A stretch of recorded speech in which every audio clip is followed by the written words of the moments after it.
उपमुख्यमंत्री अजित पवार यांच्याकडून पुण्यातल्या भंडारा डोंगराची पाहणी करण्यात आलेली आहे। भंडारा डोंगरावरील मंदिराची पाहणी करण्यात आलेली आहे। मंदिरासाठी पीएफसीसी बँकेतनं पैसे दिल्याचं अजित पवारांनी म्हटलेलं आहे।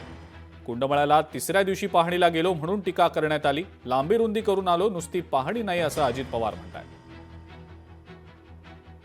पुण्याला बऱ्याचदा बाळासाहेब आणि बाकीचे सगळेच मान्यवर यायचे, भेटायचे।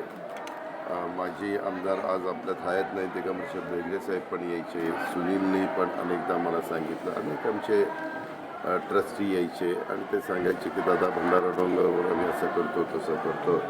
त्यांच्या पद्धतीने ते सांगत होते। मला सांगायचे की बाबा त्या रस्त्याच्या करता मागणी करायचे, तिथले जागेच्या संदर्भातली मागणी करायचे, त्याचे रिपेमेंट ते भूसंपादन करायला सांगायचे आणि त्यांचं काम चाललेलं होतं। माझ्या पण अनेक ओळखी असल्यामुळं काही आम्ही संस्थांना पण विनंती करायचो। पीडीसीसी बँक असेल, अशा ज्या काही संस्था आहेत त्याच्यामध्ये लोकांनी तशा पद्धतीने मदत केली। मी मध्ये पीडीसीसी बँकेला 5 कोटी रुपये द्यायला सांगितले, ते पण ते यंदाच्या वर्षी त्या बाबतीमध्ये देतील। लोकशाही मराठी ऐका, पहा, जागरूक रहा।